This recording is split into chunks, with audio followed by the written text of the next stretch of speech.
अपने लिखे, यह स्पेनी शब्द है, स्पेनी भाषा का शब्द है।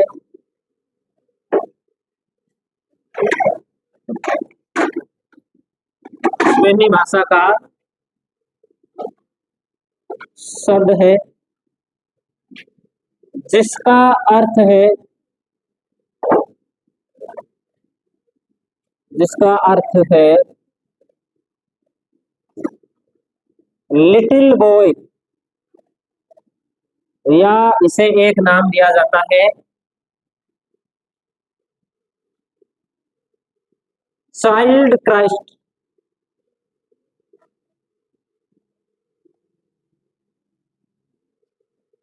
चाइल्ड क्राइस्ट, यीशु शिशु लिख सकते हैं इसे हिंदी के अंदर, यीशु शिशु।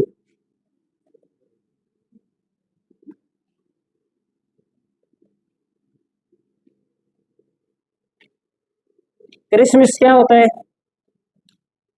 क्रिसमस, क्रिसमस कब मनाया जाता है? क्रिसमस का त्योहार 25 दिसंबर को मनाया जाता है। ठीक है, तो ये त्योहार क्यों मनाया जाता है? क्या होता है इस दिन? ईसा मसीह का जन्म होता है। ईसा मसीह का जो बाल रूप है उसे ही अपने यीशु शिशु बोलते हैं, या उसे क्या बोलते हैं? चाइल्ड क्राइस्ट के नाम से जानते हैं। एल नीनो की जो घटना है वो लगभग कब शुरू होती है? ईसा मसीह के जन्म के समय के आसपास शुरू होती है। 25 दिसंबर के आसपास ये घटना है, ये शुरू होती है। इस घटना में ऐसा क्या होता है? तो इस घटना के अंदर क्या होता है कि एक समुद्री जलधारा है। समुद्री जलधारा के बारे में आपको बताना पड़ेगा। जैसे ये एक महाद्वीप है, इस महाद्वीप का नाम है दक्षिणी अमेरिका, है ना? और दक्षिणी अमेरिका के अंदर से एक रेखा कौन सी गुजरती है? मकर रेखा गुजरती है क्या, या कर्क रेखा गुजरती है? कर्क रेखा वाले कौन कौन है? मकर रेखा वाले गुजार दो जो गुजरे हो। देखो यहां पर सागर के अंदर कुछ क्या है, जलधाराएं चलती है इस प्रकार से, ऐसे जलधारा चलती है, इसे बोलते हैं विषुवत रेखीय जलधारा। जल आता है विषुवत रेखा के साथ साथ में, और उसे पश्चिम की ओर आगे एक महाद्वीप आ जाता है इस प्रकार से। इस महाद्वीप का नाम है अफ्रीका महाद्वीप। कौन सा महाद्वीप है? अफ्रीका महाद्वीप। ये इस प्रकार से अफ्रीका महाद्वीप तक आता है। तब यहाँ से क्या है, ये कुछ धाराएं ये वापस मुड़कर जाने लगती है इस प्रकार से, इसे बोलते हैं प्रति विषुवत रेखीय धारा। क्रिसमस के समय क्या होता है, ये जो प्रति विषुवत रेखीय धारा है, ये धारा धीरे धीरे इस ओर बढ़ने लगती है, दक्षिण की ओर मुड़ जाती है, दक्षिण की ओर मुड़ के दक्षिण की ओर आगे बढ़ने लगती है, जिसे बोलते हैं दक्षिणी दोलन। क्या कहा जाता है इसे? दक्षिणी दोलन। ये धारा कैसी धारा है? यहाँ पर जो भूमध्य रेखा के आसपास जो जल धारा चलती है वो कौन सी होती है? गर्म होती है। लेकिन सामान्य रूप से यहाँ पर एक जल धारा चलती है, वो है ठंडी जल धारा, इस जगह चलती है, इसका नाम है पेरू। तो जब ये गर्म जलधारा आगे बढ़ती है तो ये जो पेरू की ठंडी जलधारा ये यहाँ से क्या हो जाती है? हट जाती है। इस स्थिति में बदलाव हो जाता है, और इसके कारण क्या है, मानसून भी क्या होता है? प्रभावित होता है। इसको सही प्रकार से हम आगे बढ़ेंगे, उससे पहले हम दो बात इसमें और लिखते हैं। इसमें लिखिए आप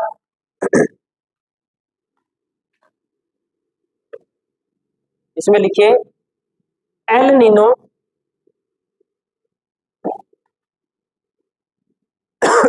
एल नीनो दक्षिणी दोलन से जुड़ा हुआ, दक्षिणी दोलन से जुड़ा हुआ एक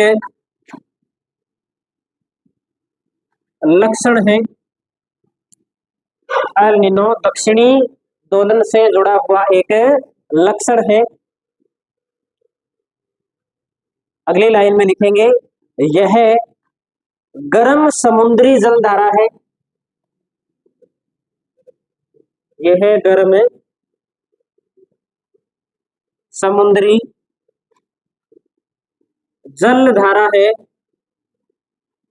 जो पेरू धारा का एक नाम और मिलता है हम्बोल्ट धारा के स्थान पर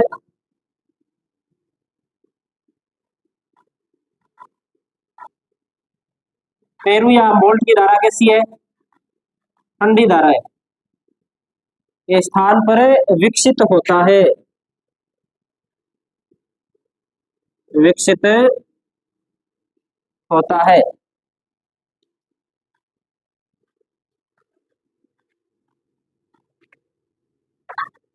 ठीक है, ये लगभग कितने वर्ष के अंतराल पे विकसित होता है? तो 5 से 7 वर्ष के अंतराल पे, या बड़ा बड़ा आप लिख सकते हैं 7 वर्ष के अंतराल पर इसका क्या होता है?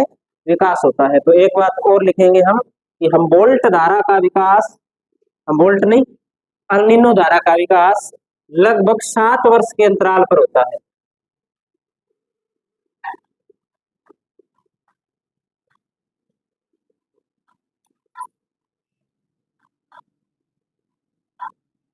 लगभग 7 वर्ष के अंतराल पर होता है। एक बार हो सकता है, वो क्या सकता है, हो ही रहा है कि समझ में नहीं आ रहा, कोई बात नहीं है, नहीं आ रहा समझ में तो एक बार लिख लो डायग्राम बना के, फिर इसको अपने समझते हैं।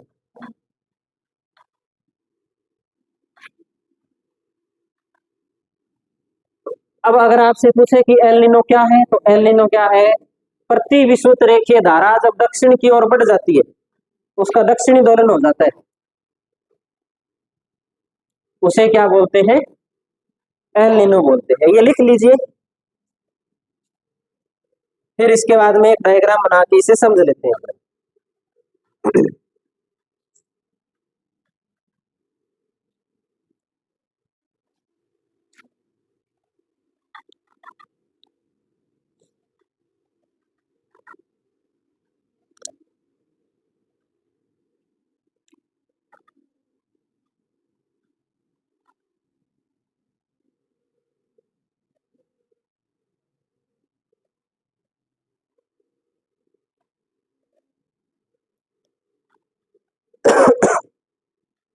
नोट कर लिया सभी ने क्या?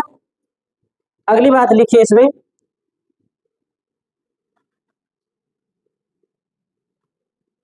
एल नीनो की उपस्थिति,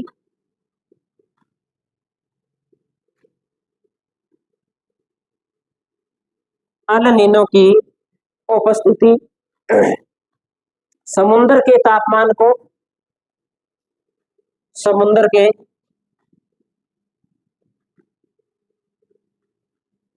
तापमान को बढ़ा देती है, जिस कारण दक्षिणी गोलार्ध की, जिस कारण दक्षिणी गोलार्ध की व्यापारिक पवनें अस्थिर हो जाती है, स्थिर हो जाती है। एक बार ये हिंदी बात लिख लो, फिर हम एक डायग्राम के माध्यम से इसे समझते हैं। एटलस है ना सभी के पास में? एटलस के अंदर लास्ट लास्ट के अंदर जो मैप दिए हुए हैं, वहां पर एक मैप दिया हुआ है समुद्री जल धारा का मैप एटलस में। किस किस के पास में एटलस? कितने बच्चों के पास में? एक। बाकी के पास में है ही नहीं एटलस। घर पे कोई ब्याज बन रहा है उसका? या एफडी करवा रखी है? तो ध्यान रखना, एफडी का पैसे से जो ब्याज बनता है ना, वो कोई काम नहीं आता। ठीक है, इससे अच्छा है उस पैसे को उपयोग में ले लो। काम आएगा, बरकत करेगा वो। अंदर एटलस पड़ी है, एक लेके आना।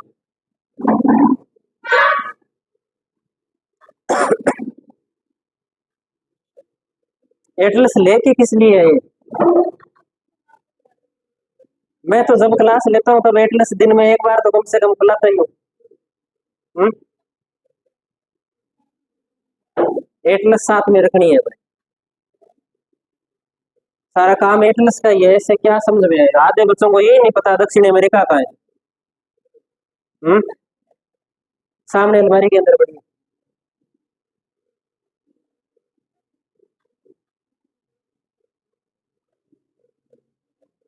नहीं है?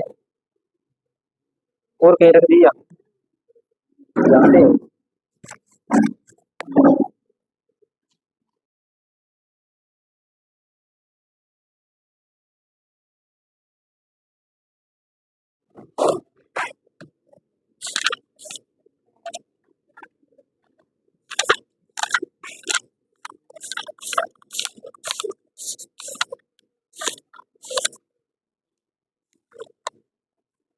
ये देखो, पेज नंबर है 85। अब छोटा सा मैप है बिल्कुल। एटलस के बिना तो कैसे समझ में आएगा? मैं बनाता हूँ, चलो इसको। ये नोट कर लिया ना सभी ने?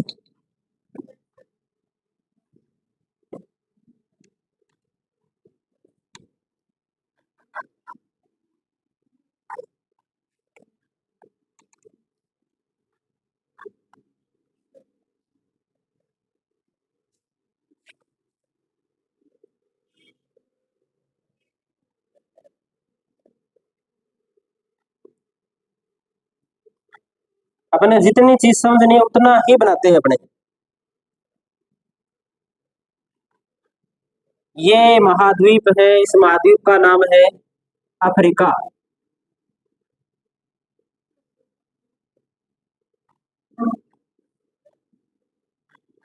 ये है भारत, और ये हो गया एशिया। अफ्रीका छोटा बना दिया गया। अफ्रीका छोटा बना दिया ना, अफ्रीका बड़ा बनाना पड़ेगा। थोड़ा सा बड़ा बना देते हैं। अब ठीक है। और अफ्रीका के बीचों बीच से एक रेखा गुजरती है। कौन सी रेखा गुजरती है? भूमध्य रेखा। और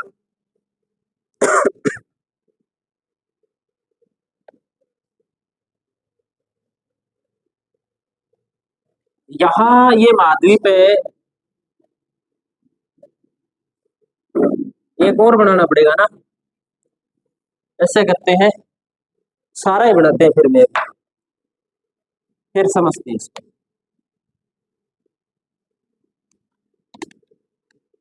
पूरे विश्व का मैप ही बनाते हैं हम।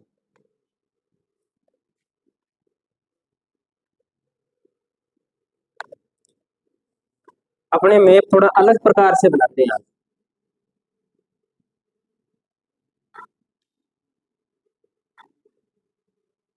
ये कौन सा महाद्वीप है?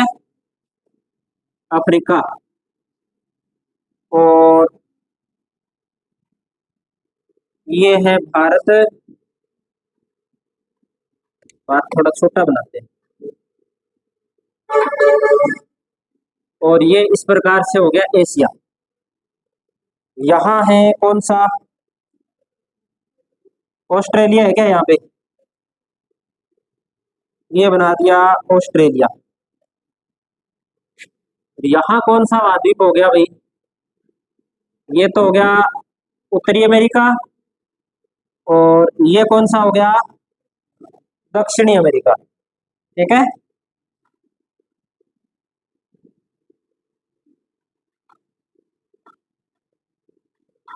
ऐसे बना सकते हैं क्या, या नहीं बना सकते? बना तो सकते हैं, इसीलिए बना लिया हमने। अब इसमें से एक रेखा गुजार देते हैं अपने यहां से। ये ये कौन सी रेखा है? ये भूमध्य रेखा। अब होता क्या है कि पृथ्वी कैसे घूमती है, घुमाओ पृथ्वी को। हम्म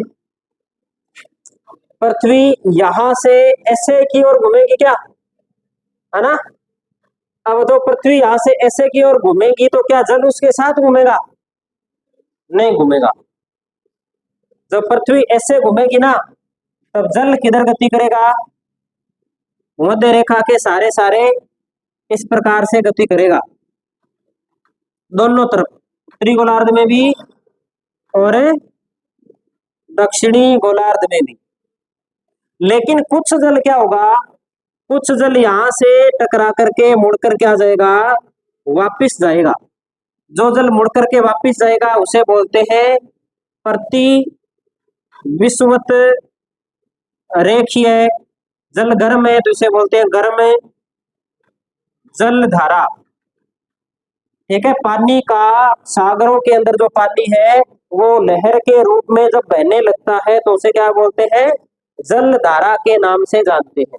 ऐसी जल धारा ये विषुवत रेखीय जल धारा है जो भूमध्य रेखा के दोनों ओर पूर्व से पश्चिम की ओर आती है, और जब कोई महाद्वीप से टकराती है तो इसका कुछ अंश इसके विपरीत चलने लगता है, जिसे बोलते हैं प्रति विषुवत रेखीय जल धारा। इसका जल भी भूमध्य रेखा के आसपास क्या है, गर्म है, तो इसे बोलते हैं प्रति विषुवत रेखीय गर्म जल धारा।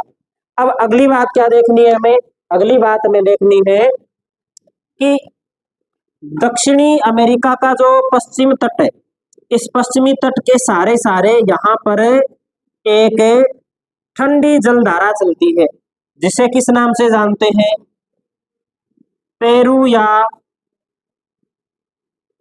हम्बोल्ट की ठंडी जलधारा के नाम से जानते हैं। ये कैसी जलधारा है, ये ठंडी है। अब कहानी को समझते जाना, यहां तक बात समझ में आ गई सभी के, ठीक है। ये कैसी धारा है, ठंडी। ये कैसी धारा है, गर्म। अब देखो, जब यहां पर ठंडी जलधारा चलेगी तब यहां पे क्या होगी, ठंड होगी, है ना।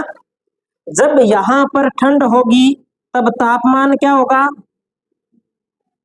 तापमान क्या होगा, कम होगा कि ज्यादा होगा, कम होगा। तो वायु दाब क्या होगा, वायु दाब होगा ज्यादा। और हवा किधर चलती है, उच्च वायु दाब से निम्न वायु दाब की ओर। इस समय हम स्थल की बात नहीं कर रहे हैं, ध्यान रखना, हम किसकी बात कर रहे हैं, जल की बात कर रहे हैं। जल ठंडा क्यों है यहाँ पर, जल ठंडा इसलिए क्योंकि यहाँ ठंडी जल धारा चल रही है। अब वायु दाब ज्यादा है, उच्च वायु दाब से पवन किस ओर चलती है, निम्न वायु दाब की ओर। इस भूमध्य रेखा के आसपास हमेशा क्या पड़ती है, गर्मी पड़ती है। गर्मी पड़ती है तो तापमान क्या होता है भूमध्य रेखा के आसपास, ज्यादा, और वायु दाब क्या होता है, कम, माइनस। अब होता क्या है, यहाँ जो उच्च वायु दाब है ना, इस उच्च वायु दाब से व्यापारिक पवनें इस प्रकार से चलती चलती इस भूमध्य रेखा वाले क्षेत्र में पहुंच जाती है। भूमध्य रेखा वाले क्षेत्र में आती है तो भूमध्य रेखा का क्षेत्र हमेशा क्या रहता है, गर्म रहता है। यहाँ पर जब ये पवनें पहुंचती है तो यहाँ पर वाष्पीकरण होता है और बादलों का क्या होता है, निर्माण होता है। इस प्रक्रिया में 4-5 महीने लगते हैं। जो पवन यहाँ से यहाँ तक आती है, बादल बनते हैं, उस प्रक्रिया में 4-5 महीने का समय रहता है। ये दिसंबर की बात थी, जो यहाँ पर जब बादल बनेंगे तब मई के आसपास का महीना हो जाएगा, अप्रैल मई के आसपास का महीना। अब क्या है, अप्रैल मई के बाद में जून का जो महीना होगा उसमें सूर्य की स्थिति इस गोलार्ध में आ जाएगी, इस गोलार्ध में आ जाएगी तो यहाँ बादलों का निर्माण तो हो ही चुका है। अब वो आर्द्रता वाली पवनें किस ओर आएगी, भारत की ओर रहेगी, और उससे भारत में क्या होगा, दक्षिणी पश्चिमी मानसून के द्वारा क्या हो जाएगी, बरसात हो जाएगी। लेकिन कई बार क्या होता है कि जो प्रति विषुवत रेखीय जल धारा है, ये प्रति विषुवत रेखीय जल धारा यहां से किस ओर मुड़ जाती है, दक्षिण की ओर मुड़ जाती है, जिसे दक्षिणी दोलन के नाम से जानते हैं। और कौन सी जल धारा का स्थान ले लेती है, ये पेरू या हम्बोल्ट जल धारा का स्थान ले लेती है। इस जल धारा का स्थान ले लेगी तो ये कैसी जल धारा है, गर्म है। गर्म है तो यहाँ ठंड पड़ेगी क्या? सागर का जल ठंडा होगा? गर्म होगा। जब ये जल गर्म होगा तब तापमान कम होगा कि ज्यादा? ज्यादा। वायु दाब क्या हो जाएगा? कम। अब जो दक्षिणी गोलार्ध की व्यापारिक पवनें इस ओर जा रही थी, क्या वो जाएगी क्या? अब वो नहीं जाएगी, क्योंकि यहाँ कौन सा वायु दाब है? निम्न वायु दाब है। जब ये पवन यहाँ आएगी नहीं तो यहाँ बादलों का निर्माण होगा क्या?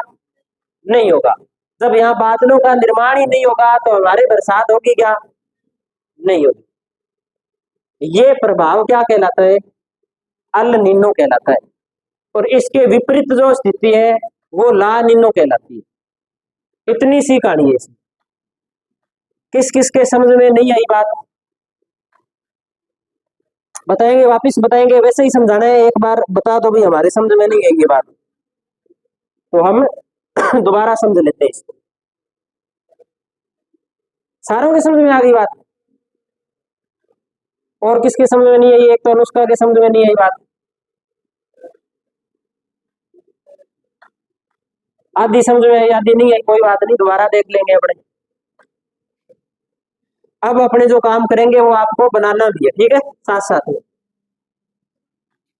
इसको डायग्राम को बना लेना।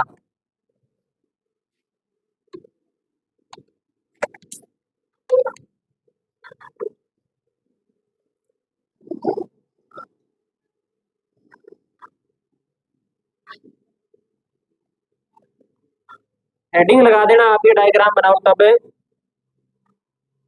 ला नीना, ला नीना, इसमें इस प्रकार से आपको लिखना है।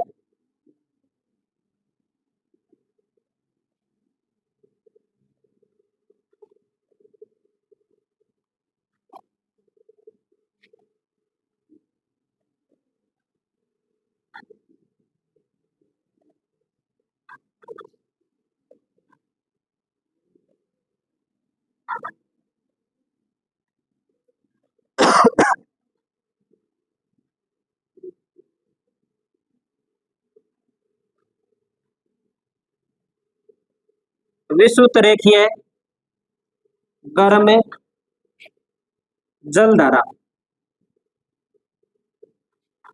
ये ऊपर वाली भी विषुवत रेखीय गर्म जल धारा है। विषुवत रेखीय गर्म जल धारा, और इसके बीच में जो चल रही है वो कौन सी है? प्रति विषुवत रेखीय गर्म जल धारा, जो इसके क्या चल रही है? विपरीत चल रही है। तब ये यहां तक ही जा रही है, और यहां जो जल धारा है इस प्रकार से बह रही है, ये है पेरू या हम्बोल्ट की ठंडी धारा।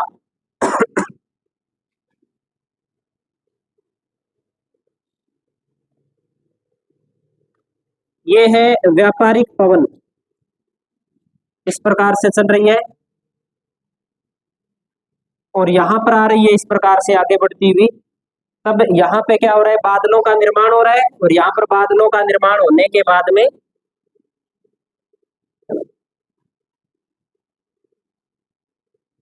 यहाँ पे क्या हो रही है?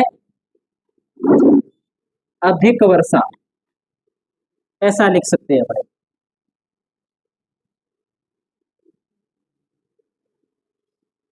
तापमान कम है, वायु दाब क्या है? ज्यादा है। ये स्थिति है जिसे किस नाम से जानते हैं? ला निनो के नाम से जानते हैं।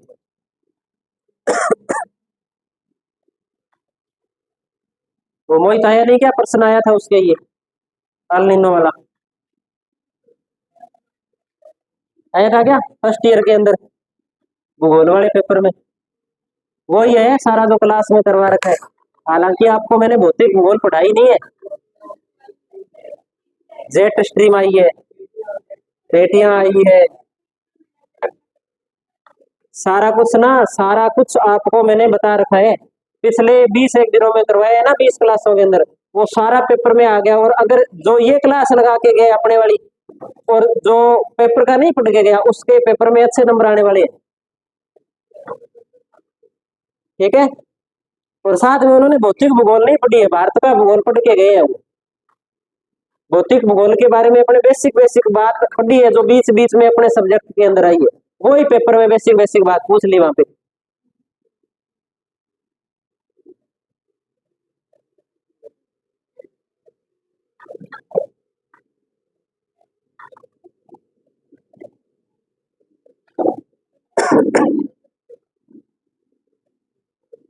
भारत का भूगोल सेकंड ईयर में होता है मेरे हिसाब से, या फाइनल में होता है? सेकंड ईयर में होता है बीए में। भारत का भूगोल ज्योग्राफी होती है उनके पास। तो ऐसे समझ लो भी सेकंड ईयर में एक पेपर तो पढ़ना ही नहीं है, एक तो हमने पढ़ ही लिया, पढ़ ही रहे हैं अपने, यही आएगा।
कर लिया नोट क्या सभी ने? इसमें एक बात और लिखते हैं अपने ला निनो में, यहां लिख देते हैं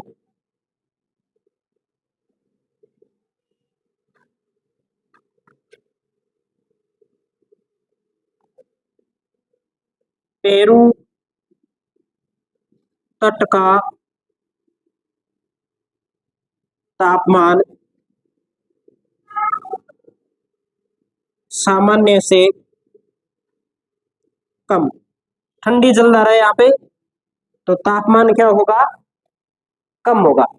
दूसरी स्थिति अपने लिखेंगे इसमें कि यहाँ पर जो व्यापारिक पवनें चलती है उनकी दिशा होती है दक्षिणी पूर्वी, दक्षिण पूर्व दिशा से उत्तर पश्चिम दिशा की ओर चलती है, तो दक्षिणी गोलार्ध की व्यापारिक पवन को बोलते हैं दक्षिणी पूर्वी व्यापारिक पवन। तो दक्षिणी पूर्वी व्यापारिक पवन की गति क्या होती है? वायु दाब ज्यादा होने के कारण तेज होती है, तो लिखेंगे दक्षिणी पूर्वी व्यापारिक पवनों की गति तेज क्यों होती है? तेज क्योंकि उच्च वायु दाब है, उच्च वायु दाब है तो पवनों को धकेलने वाला बल होता है वो सक्रिय होता है, पवनों को धकेलने का बल सक्रिय। इससे क्या होगा? पवनें किस ओर जाएगी? भूमध्य रेखा की ओर जाएगी, और भूमध्य रेखा की ओर जब ये पवनें आएगी तब भूमध्य रेखा के आसपास क्या होगा? बादलों का निर्माण होगा, तो लिखेंगे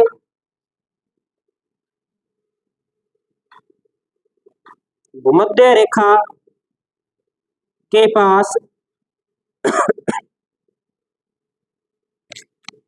बादलों का निर्माण,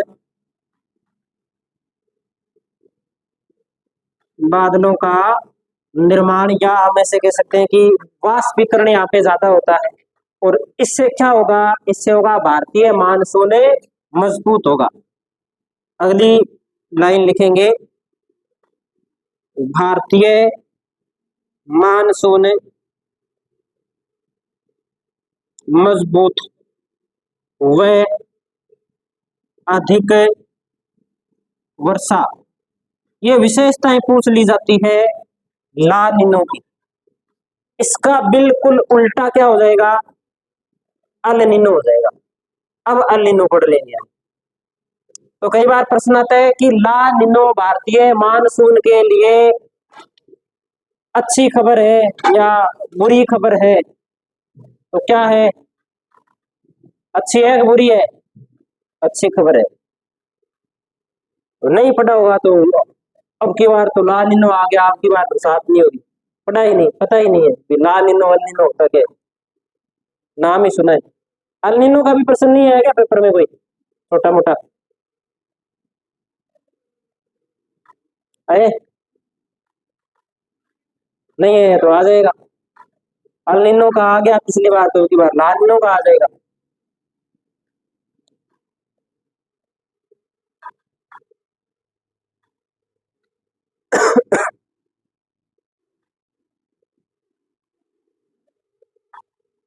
ये बातें जो हमने लिखी है और उसके अंदर जो बनाई है, ये सारी बातें आ गई समझ में, या एक बार और बतानी है अभी, बताएं क्या और चले आगे, लिख लो।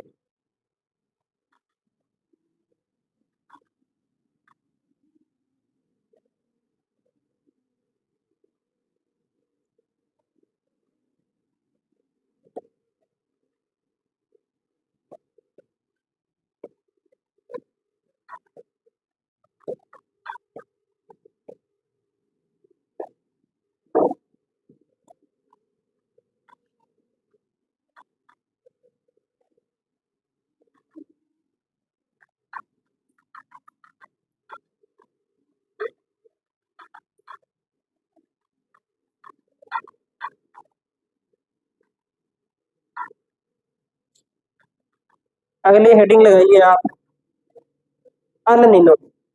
ऐसा एक डायग्राम बनाते हैं अल निनो का।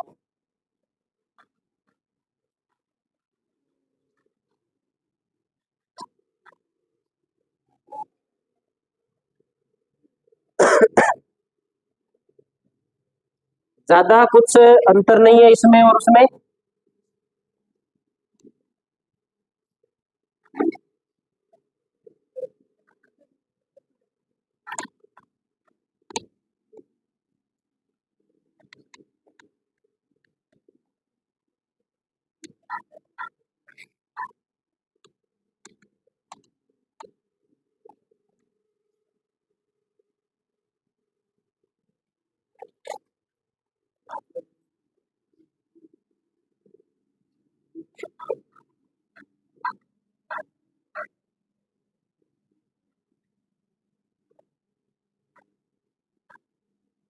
देखो इसमें क्या होता है,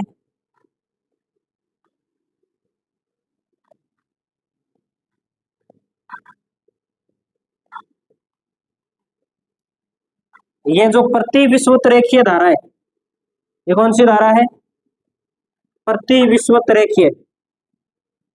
ये धारा कौन सी धारा का स्थान ले लेती है, पेरू या हम्बोल्ट धारा का स्थान ले लेती है।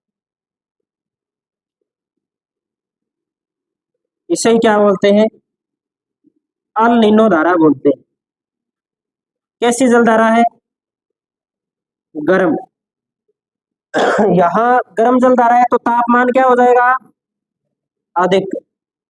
वायु दाब क्या हो जाएगा, जो दक्षिणी गोलार्ध की पवनें यहाँ से भूमध्य रेखा की ओर आ रही थी वो आएगी क्या, यहाँ तापमान क्या है, कम है, तो पवनें तो उच्च वायु दाब से निम्न वायु दाब की ओर चलती है, यहाँ तो निम्न वायु दाब है, तो यहाँ से जो पवनें चलती थी, जो बल प्रभावी होता था, अब वो बल प्रभावी नहीं होगा, पवनें चलेगी नहीं, पवनें चलेगी नहीं तो पवनें यहाँ कम मात्रा में आएगी, पवनें कम मात्रा में आएगी तो बादलों का निर्माण भी कम होगा, यहाँ बादलों का निर्माण कम होगा तो आगे वर्षा भी कम होगी। ठीक है, तो लिख सकते हैं दक्षिणी पूर्वी व्यापारिक पवन अस्थिर। ठीक है, बादलों का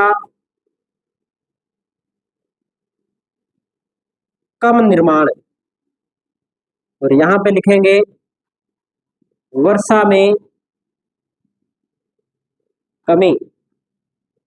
इतनी सी कहानी है, अपने को जो भारत के भूगोल में समझनी है।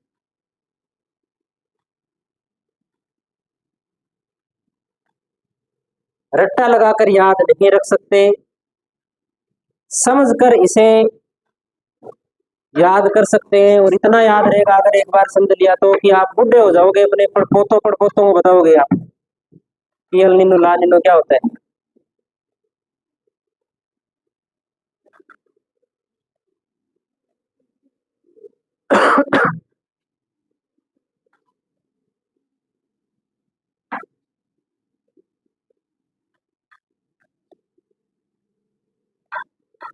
आपकी दादी परदादी आपको कहानियां नहीं सुनाती? ये दादी परदादी देखी नहीं? परदादी देखी है क्या किसी ने? किसी ने नहीं देखी? परनानी देखी है? ये बैठे हैं ना, ये बता रहे हैं इनकी परदादियां है, या देखी है इन्होंने, है ना? पुरानी पुरानी बातें बताते हैं, ये तब तक पुरानी बात हो जाएगी, जलवायु में परिवर्तन हो जाएगा, तब आप बताओगे कि हमारे टाइम एक एल नीनो होता था, एक ला नीनो होता था।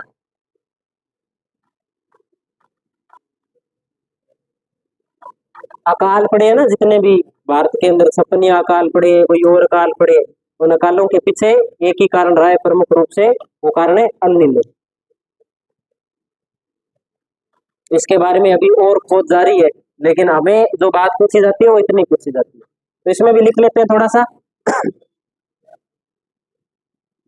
लिखिए, पेरू तट के निकट,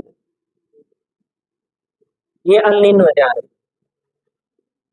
एल नीनो, पेरू तट के निकट तापमान सामान्य से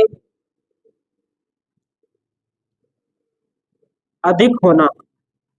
एक बात तो ये लिखेंगे, जब एल नीनो की धारा आएगी हमवोल्ट की ठंडी धारा के स्थान पर तो तापमान बढ़ जाएगा। दूसरी बात, दक्षिणी पूर्वी व्यापारिक पवनों की जो गति है वो स्थिर हो जाती है। दक्षिणी गोलार्ध की जो व्यापारिक पवनें हैं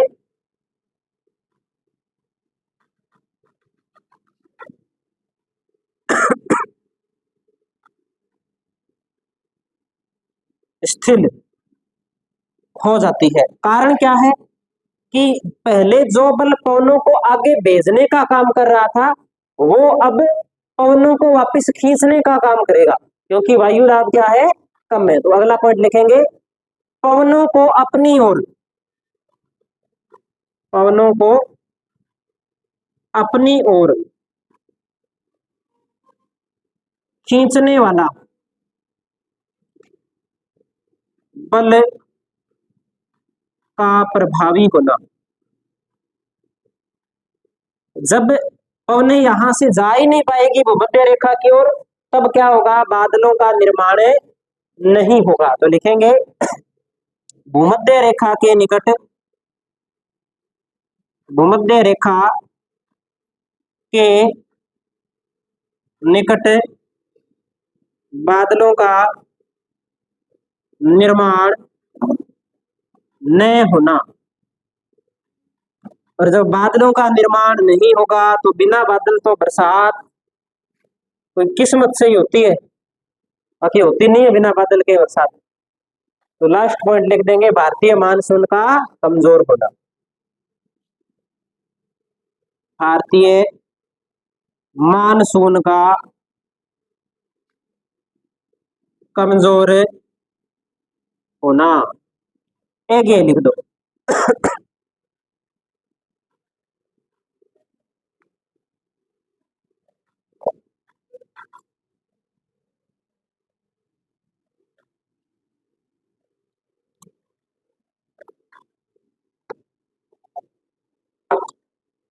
तो मानसून का आना नहीं आना, मानसून का कमजोर होना, कोई बात आ रही है समझ में या नहीं आ रही बात समझ में?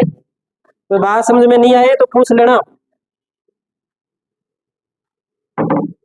अब हम पढ़ते हैं, टाइम तो नहीं हुआ अभी, 5 मिनट पढ़े हैं तो 5 मिनट में एक बात हम और पढ़ लेंगे। अगली हेडिंग लगाते हैं मानसून विच्छेद। ये भी प्रश्न आ जाता है कई बार, मानसून विच्छेद। ये प्रश्न होते हैं ना, ये बीए के अंदर आते हैं, 2 नंबर के, 2 लाइन में लिखना होता है 50 शब्दों के अंदर मानसून विच्छेद क्या है, मानसून प्रस्फोट क्या है, अंत उष्ण कटिबंधीय अभिसरण क्षेत्र क्या है। ऐसे प्रश्न मिलेंगे आपको। या तापमंडल क्या है, क्षोभ मंडल क्या है, सममंडल क्या है, आयन मंडल क्या है। 2-2 नंबर के प्रश्न होते हैं। एक एक नंबर का होता है क्या?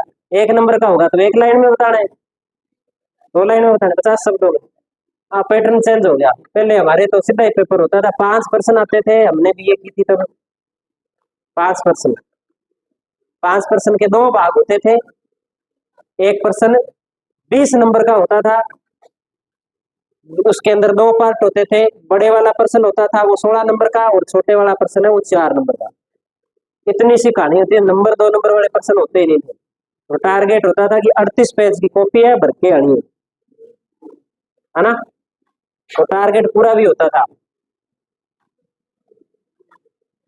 अब वालों से तो पता नहीं भरी जाती है या नहीं भरी जाती। मेरे कितने नंबर बने बीए में? 16-17 नहीं, हम तो पूरी भर के आते थे। जब 36 होते थे 36 भर के आते थे, और जब 38 पेज की कॉपी होती थी तब 38 भर के आते थे। ठीक है, बाद में पैटर्न चेंज हो गया। अब तो भरने ही नहीं उतने पेज। पहले तो पेज भरने के नंबर मिलते थे, 60 पता नहीं 768% बने थे मेरे बीए में। उस समय बनते नहीं थे परसेंट, इतने ही बनते थे, 45 से लेकर के और 55 के बीच में रहते थे सारे। यानी कि उस समय अगर 65 से 70 के बीच में बन गए, ऐसे मान लो मेरिट में आ गया, नंबर आते ही नहीं थे पहले। अब नंबर अपने आप आ जाते हैं ना। अब एक एक नंबर का प्रश्न हो गया, सही लिख दिया तो पूरा नंबर मिल गया। पहले 5 ही प्रश्न होते थे, सोच ही ऐसी होती थी कि 10 से ज्यादा बड़े वाले में देने ही नहीं है, भले कुछ ही लिख के आए। तो फिर करें क्या, नंबर आए कहां से? और एक जब पेपर होना तो पेपर में बीच बीच में ना इंग्लिश लिख दिया करो, थोड़ी बहुत तो आती है, इंग्लिश के शब्द लिखा करो, नंबर ज्यादा आएंगे। पॉइंट है ये। हो गया क्या? आगे वाले पेपर में ध्यान रखना, जैसे हेडिंग लगाओ ना, जैसे मान लो कोई भी है, मान लो जैसे प्रश्न में आया हुआ है कि अंत उष्ण कटिबंधीय अभिसरण क्षेत्र, तो उसके नीचे इंग्लिश में कोशिश करो कि उसकी हेडिंग ना काले पेन से इंग्लिश में लिखो, inter tropical convergence zone. Spelling थोड़ी बहुत गलत भी चलेगी, इंग्लिश में लिखोगे तो पेपर वाला सोचेगा कि बच्चा इंग्लिश मीडियम है, बच्चे को ज्यादा आता है। ऐसे लगता ही है, हमेशा से ये सोच रहती है कि जो बच्चा इंग्लिश बोलता है ना, तो अपने मन में ऐसी भावना रहती है कि अच्छा इंग्लिश बोल रहा है, उसको ज्यादा आता है। ऐसा लगता है कि नहीं लगता? आपको भी लगता होगा अच्छा इंग्लिश आ रही है, पराठेदार अंग्रेजी बोल रहे हैं, यानी कि इंटेलिजेंट है। कोई जरूरी नहीं है इंटेलिजेंट है, लेकिन ये सोच अपनी ऐसे बनी हुई, इसलिए आप भी अंग्रेजी में लिखा करो। हम्म, अंग्रेजी में लिख के आवे तो बढ़िया बात है। इंग्लिश मीडियम है तभी नंबर कम आ रहे हैं। हिंदी मीडियम और इंग्लिश में लिख के आया करो बीच बीच में, क्योंकि जो हिंदी मीडियम की कॉपी चेक करता है ना उसे इंग्लिश नहीं आती लगभग, उसे ऐसा ही लगता है। अब सिस्टम हो गया, पहले ना पहले ऐसे ही होता था, इंग्लिश मीडियम की कॉपी हिंदी मीडियम वाले चेक करते थे, ये नहीं करते। अब थोड़ा सिस्टम अलग हो गया। कौन सी? बीए की जो मेन पेपर की कॉपी वो तो जाएगी, ये थोड़ी चेक करेंगे आप, यहाँ चेक नहीं होती। यहाँ चेक होती ना तो ये 5-5 हजार रुपए लेके तुम्हें मेरिट में ले आते। इन कॉलेजों की औकात पता है अपने को, 500 रुपए में फाइल मिलती है, बच्चों को सिखाते नहीं है। क्या आता है? आप प्रैक्टिकल देके आपको मैं 1% पूछ दो, 1% नहीं बता पाओगे आप प्रैक्टिकल का, पता ही नहीं है आपको, पता ही नहीं है सिलेबस में क्या था, सीधी फाइल बना के जमा करा के आते हो, क्या मतलब है उस प्रैक्टिकल का, क्या सीखा है? तो ये तो 5,000 में मेरिट में दे सकते हैं आपको। चलो हेडिंग लगा दो अपने, टाइम हो गया मेरे हिसाब से, लिख दो मान सूर्य विच्छेद।